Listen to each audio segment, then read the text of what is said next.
In this video, we're going to take a look at two very important processes that we will be able to apply to linear systems in the hope of finding solutions.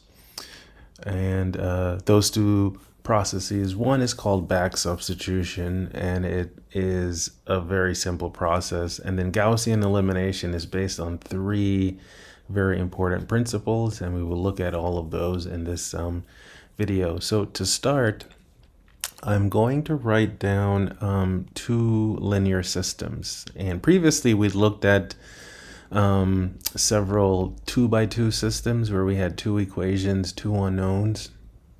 Now, let's up the ante just a little bit, and let's look at systems that have three equations and three unknowns. And then for those unknowns, I'm just going to use the variables x, y, z. So I don't really need to use the subscript again, simply because I don't have that many variables. So here is the first system. X plus y plus z is equal to 4. Negative x minus y minus or plus z, let's make that a plus z, is equal to negative 2. And then 2x minus y plus 2z is equal to 2. Right, so that's our first system. And then the second one I'll write on this side is x plus y plus z equals 4. If you notice, it has the same first equation. And then here I'll have negative 3y is equal to negative 6. And then here I have 2z is equal to 2. Now, suppose I gave you the choice.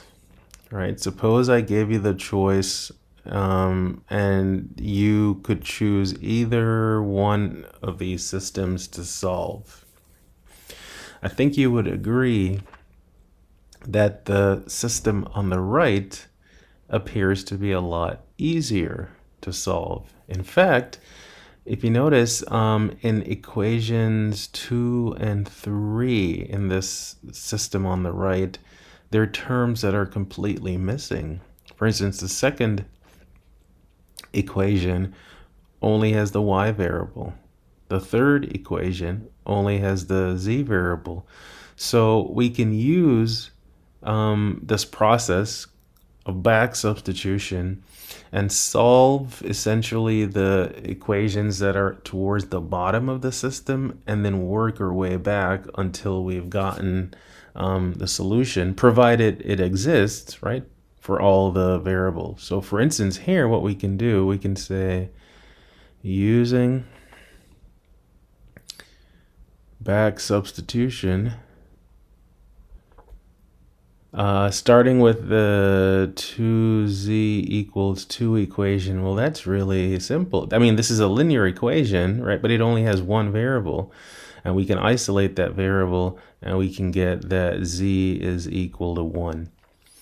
And then look at the second equation. Negative 3y is equal to negative 6. Again, we can isolate the y very easily and get that y is equal to 2. Now, knowing that z has to be equal to 1 and y has to be equal to 2, that allows us to figure out what x has to be by using the top equation. So the idea of back substitution is literally, once your system is in a required form, a specific form, we can essentially go backwards and solve for each of the variables, typically starting with the last variable and then working our way back until we get to the first. So now let's do that and figure out what the solution is.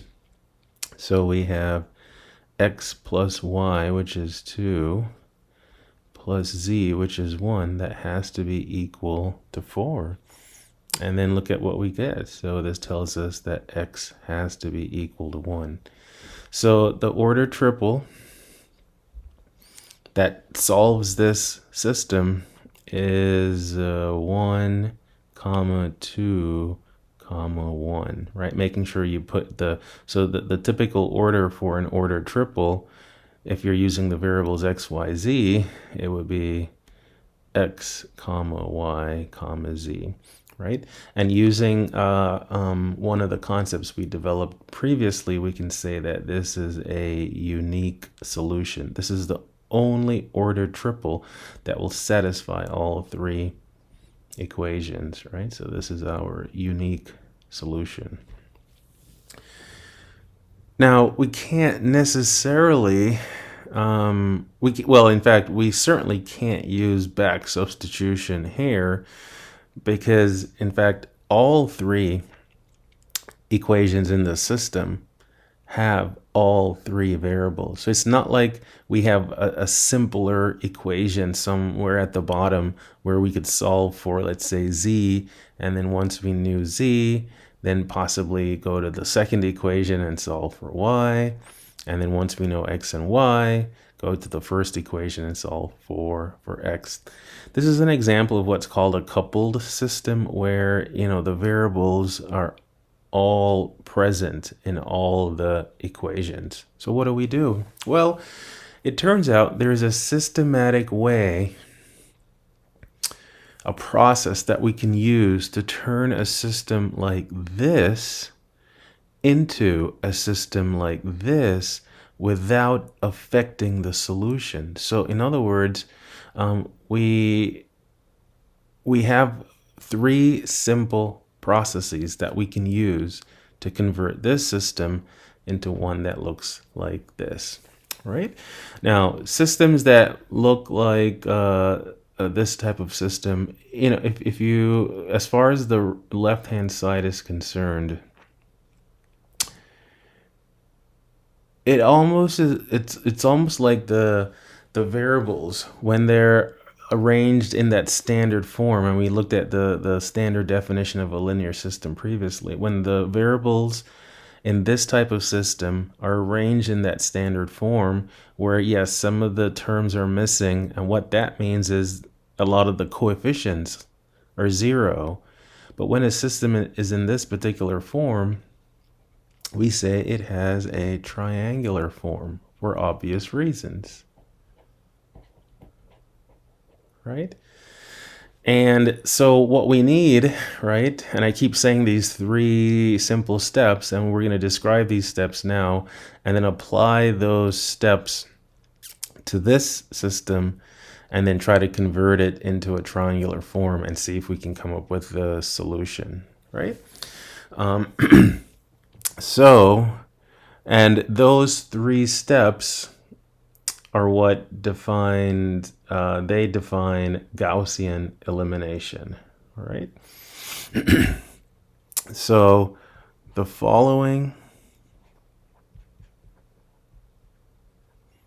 three, let's call them operations. So the following three operations may be applied to any linear system. So to any linear system and not affect the solution set. And that's good, right? So we can put it in a more convenient form, not worrying about, oh, am I going to change the solution and somehow affect the answer? It won't, right? So the first thing that we're allowed to do is to interchange or swap, right? So we can interchange or swap any two equations, right? So any two equations, right? What else can we do? Well, we can multiply any equation by a non-zero constant. So multiply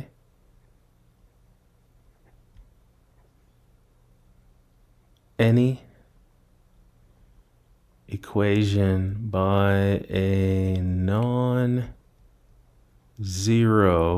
constant, right? And then the third thing that we're allowed to do, and we're assured that it won't affect the solution, is that we're allowed to add any multiple, right? Any constant multiple of one equation to another equation.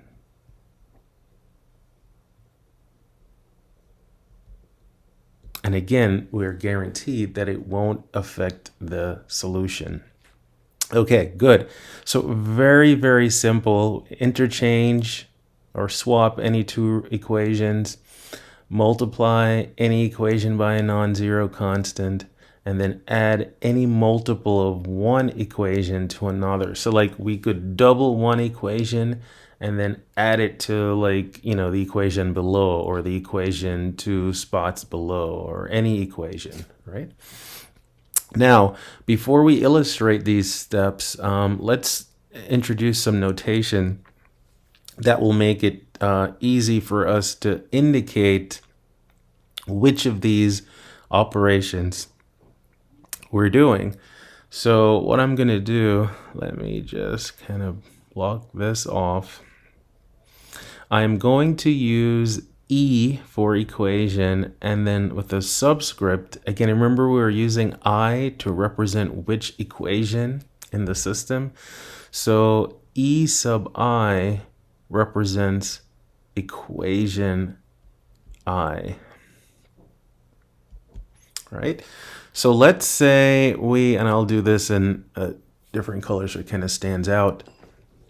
Let's say we want to indicate to the reader, whoever is reading our work, that we're going to interchange row I equation I and equation J. Then we could do something like this. So to indicate a swap or an interchange, we're going to use this notation, right? So we use that kind of double-sided arrow and do this, right? So this swaps equation I with equation J, and then we will write down what the system looks like after performing this operation, right?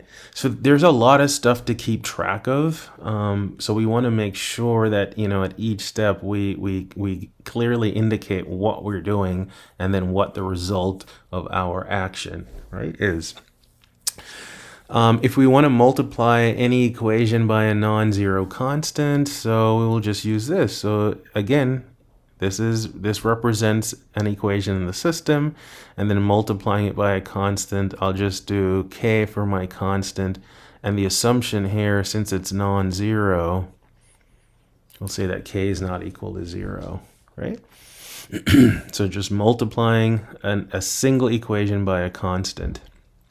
Now, the third operation here, add any multiple of one equation. Okay, so a multiple of one equation would be, and we just did that in part 2i, would look like this.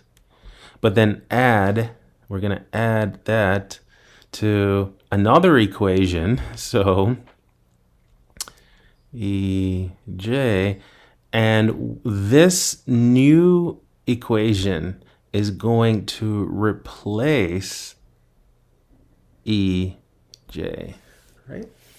So basically, we're going to take a constant times one equation, add it to EJ, and then replace what was the old EJ with this new expression. And this notation, it's understood that it's this equation that's being replaced. So a lot of times it's just abbreviated as your constant times EI plus EJ, right? These three operations are called elementary operations. So let me write it like this. So these are elementary, because they're so basic but so pivotal to our work. So these are elementary operations.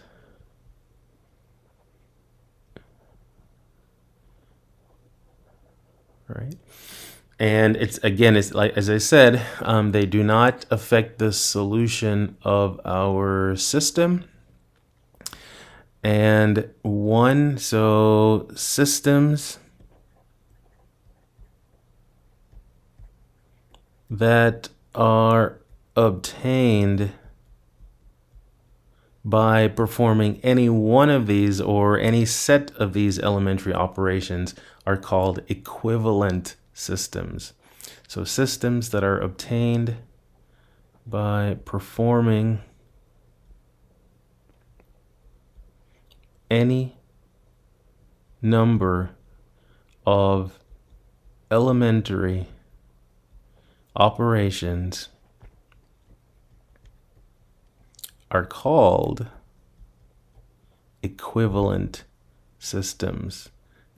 Equivalent in the sense that they have the same solution set, right? And that's what we want, right? Let me just kind of scroll back up, or let me just say those two systems that we wrote down at the start, right? Any one of them, for instance, the one on the left, we're going to have to perform these operations and convert it to one that looks like the one that was on the right. And what we're guaranteed is if we use any number of these three operations, then we will not change the solution set. All right, so let's illustrate these. And I'll rewrite the system that we started with, and this will be our example. And we had x plus y plus z is equal to 4, negative x minus y plus z is equal to negative 2. And then finally 2x minus y plus 2z is equal to 2. Right? So as it's written here, this would be equation 1.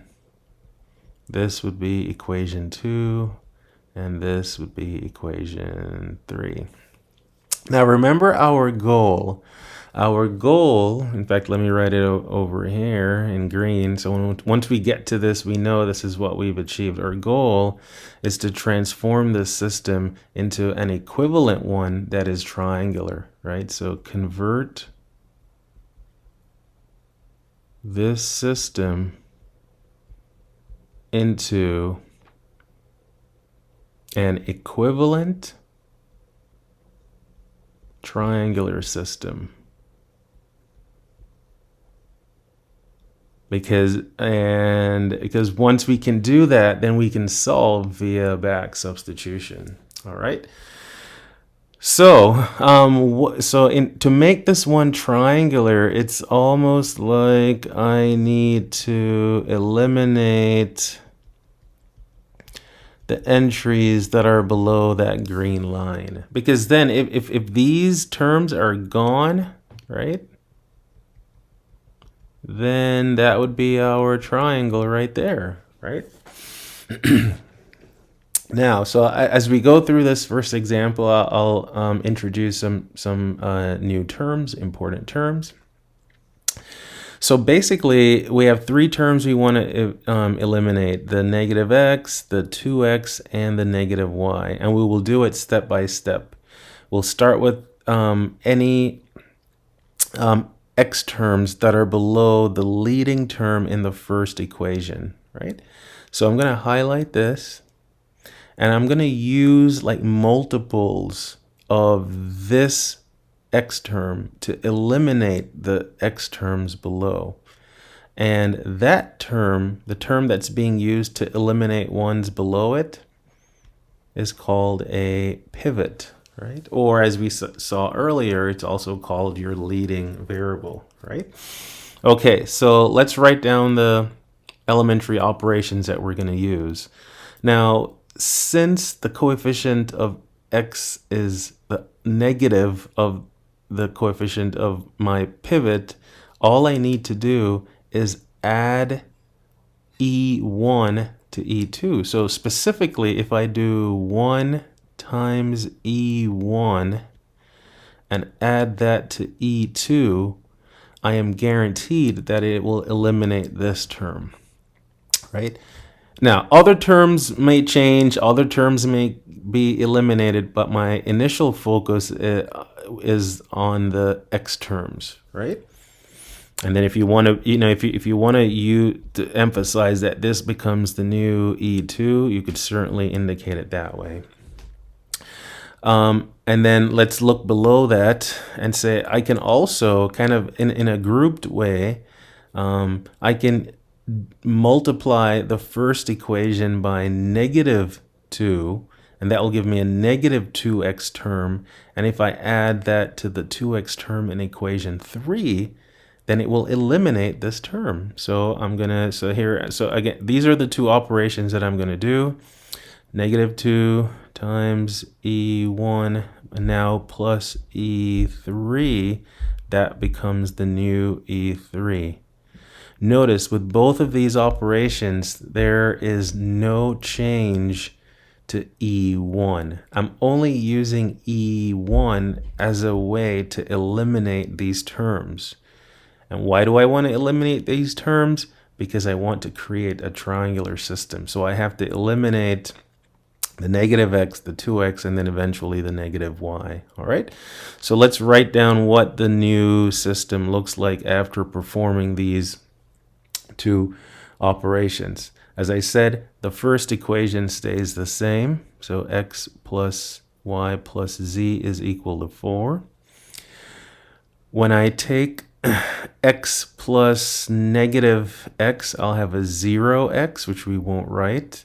Also, when I take y plus -y, I'll have a 0y, so which we won't write, and then a z plus z, that's 2z, and then don't forget to add the constants on the right, so 4 plus -2, that's 2, right? Okay, good. So yeah, we've eliminated a bunch of terms here, and now let's go ahead and eliminate the 2x.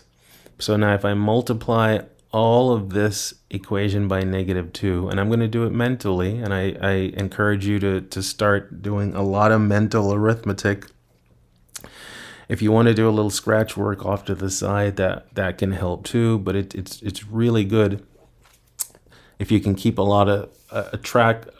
keep track of a lot of the operations and the resulting equations mentally. So let's see.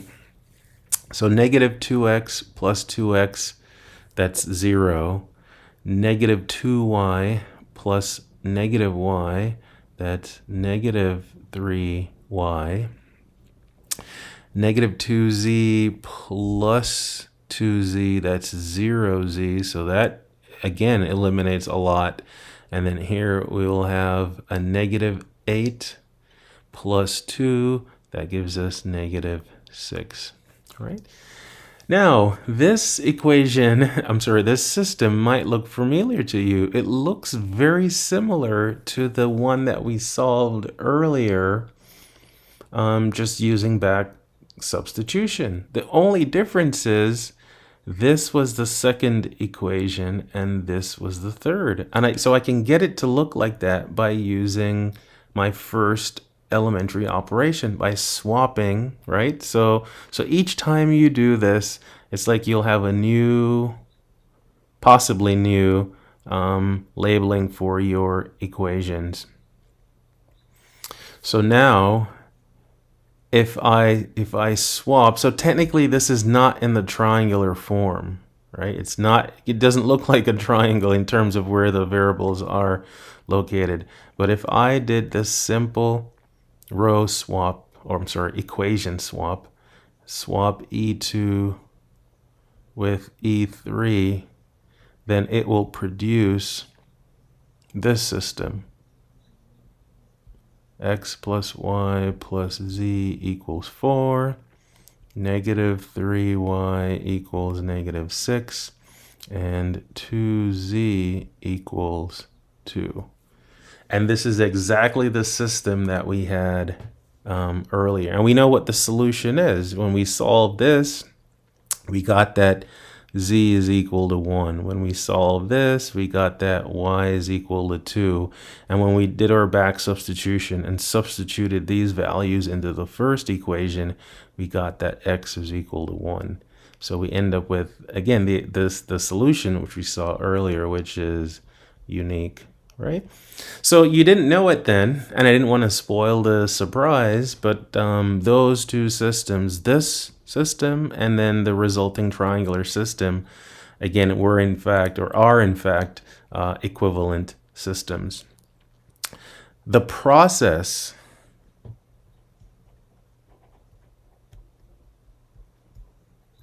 of creating a triangular system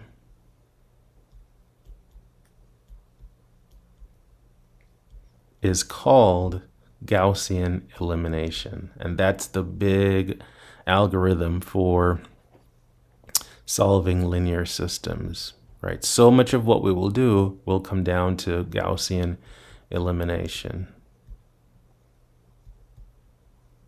Right? And it is an algorithm. It's an algorithm that it's actually fun to try to write the program that will perform this. It's based on, you know, a few rules, and as you become more accustomed to the operations and working with the systems, no matter how big or small they are, then I think you'll probably have an idea, man, yeah, this actually, I could see how this could be programmed in several languages quite easily. So yes, that's the concept of back substitution and Gaussian elimination. With those two tools, in theory, we can solve any linear system of any size. And in subsequent videos, you'll see that in play. And even if we can't interpret the results geometrically like we did when we had two variables and two equations, even though you might not be able to interpret all these systems geometrically, algebraically, we can solve them in very similar manner. All right. So I will see you in another video.